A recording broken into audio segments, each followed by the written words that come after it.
Hello बच्चों, let's see the question. A plane EM waves is propagating along x direction. It has wavelength of 4 mm. If electric field is in y direction with the maximum magnitude of 60 volt per meter, the equation for magnetic field is, here we have given 4 options. Now to answer this question, first we will discuss here the key concept, and here the key concept is given as electromagnetic waves, जिसमें हमें पता है कि wave में electric और magnetic जो field होते हैं दोनों का यहाँ पे कॉम्बिनेशन होता है। एंड अगर हम बात करें यहाँ पे इलेक्ट्रिक फील्ड और मैग्नेटिक फील्ड के बीच के रिलेशन की, तो हमारे पास यहाँ पे जो मैग्नेटिक फील्ड का मैग्नीट्यूड होता है, it can be written as magnitude of the electric field divided by C के बराबर। सी यहाँ पे हमारे पास स्पीड ऑफ लाइट को इंडिकेट करता है। तो क्वेश्चन में हम यहाँ पे देख सकते हैं कि हमारे पास जो इलेक्ट्रिक फील्ड है वो वाई डायरेक्शन में यहाँ पे इंडिकेटेड है, यानी जो ई की डायरेक्शन है वो जे कैप है, और यहाँ पे हमारे पास जो वेव है ये पॉजिटिव एक्स डायरेक्शन में प्रोपोगेट हो रही है, यानी वेव की जो डायरेक्शन है हमारे पास वो आई कैप में इंडिकेटेड है। तो सबसे पहले हमें ये देखना पड़ेगा कि हमारे पास यहाँ पे जो मैग्नेटिक फील्ड है इसकी डायरेक्शन कहाँ को आ रही है, यानी इलेक्ट्रिक फील्ड और मैग्नेटिक फील्ड का डायरेक्शन का जो यहाँ पे प्रोडक्ट होता है, क्रॉस प्रोडक्ट होता है, उसके परपेंडिकुलर डायरेक्शन में हमारे पास यहाँ पे जो वेव है वो प्रोपोगेट होती है। कहने का मतलब ये हो गया कि हमारे पास यहाँ पे जो इलेक्ट्रिक फील्ड आ गया और जो मैग्नेटिक फील्ड आ गया, इसके परपेंडिकुलर हमें यहाँ पे जो वेव है वो प्रोपोगेट होते हुए दिखाई दे, यानी ई क्रॉस बी जो डायरेक्शन वाइज हम देखेंगे that will be indicated as the propagation of wave. Now यहाँ पे हमारे पास जो इलेक्ट्रिक फील्ड है इसकी डायरेक्शन जे कैप है, और मैग्नेटिक फील्ड की हमें यहाँ पे डायरेक्शन फाइंड आउट करनी है, और जो प्रोपोगेशन की डायरेक्शन है वो आई कैप है।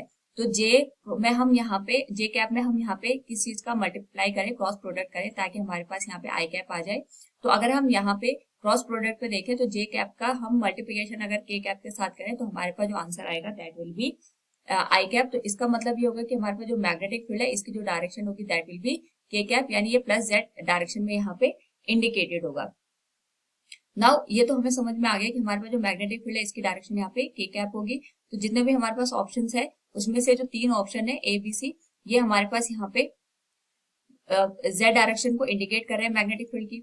नेक्स्ट हमें ये फाइंड आउट करना है कि हमारे पास जो इक्वेशन बनेगी मैग्नेटिक फील्ड के लिए that will be given as B naught sine omega t minus k x के बराबर, क्योंकि यहाँ पे हमारे पास पॉजिटिव एक्स डायरेक्शन में वेव प्रोपोगेट है इसलिए हम माइनस साइन का यहाँ पे यूज करेंगे।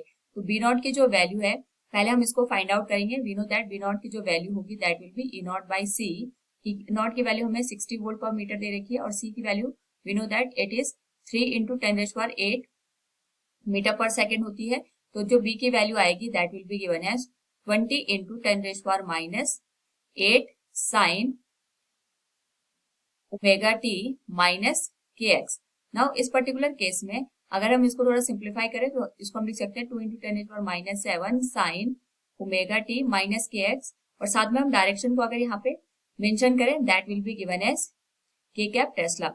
नाउ हमें यहाँ पे क्योंकि जो गिवन इक्वेशन है उसके अकॉर्डिंग ओमेगा की वैल्यू भी फाइंड आउट करना। ओमेगा की वैल्यू आती है 2 पाई इंटू एफ के बराबर। जो फ्रीक्वेंसी है इसको मैं इस तरीके से लिख सकती हूँ 2 पाई इंटू, ये आ जाएगा हमारे पास यहाँ पे स्पीड डिवाइडेड बाई वेवलेंथ के बराबर। एंड वी नो दैट जो हमारे पास स्पीड होती है 2 pi into this will be given as 3 into 10⁸। Lambda की जो वैल्यू है क्वेश्चन के अकॉर्डिंग ये हमारे पास 4 mm के बराबर दे रखी है, so it will be given as 4 into 10⁻⁻3। Solve करें ओमेगा को तो हमारे पास जो वैल्यू बनेगी this will be given as 2 to 4, this will can be written as 5/2 into 3 into 10⁸8 plus 3, this will become 11। तो वैल्यू आ जाएगी 3 pi divided by 2 into 10⁻11 radian पर सेकेंड।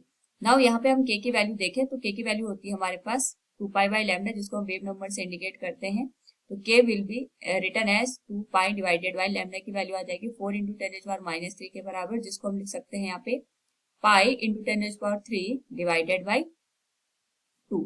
तो इक्वेशन को अगर हम रीराइट करें तो this will become 2 into 10⁻⁻7 sine omega की वैल्यू हमने यहाँ पे लिखी है that is 3 pi divided by 2 into 10⁻11 T minus के की वैल्यू आ जाएगी π/2 इंटू 10⁻3 एक्स के बराबर।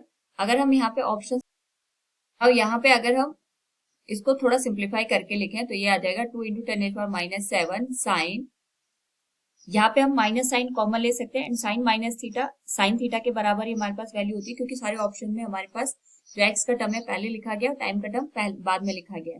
तो हम यहाँ से π/2 इंटू 10⁻³ इसे कॉमन ले लेते हैं, तो हमारे पास जो वैल्यू बचेगी π/2 इंटू 10⁻³ हमने माइनस साइन को यहाँ पे कॉमन ले लिया है, तो यहाँ पे वैल्यू बचेगी हमारे पास x के बराबर and here it will be given as 3 into 10⁸ into t के बराबर, एंड यहाँ पे हमारे पास जो डायरेक्शन आएगी that will be k cap tesla के बराबर। So from the given question we can say अगर हम सारे ऑप्शंस को यहाँ पे ऑब्जर्व करें तो हमारे पास जो करेक्ट रिलेशन होगा that will be 2 into 10⁻⁻7 sine π/2 into 10⁻³ x minus 3 into 10⁸ t k cap tesla. Option B will be the right one. Hope all understood it. Thank you and best of luck.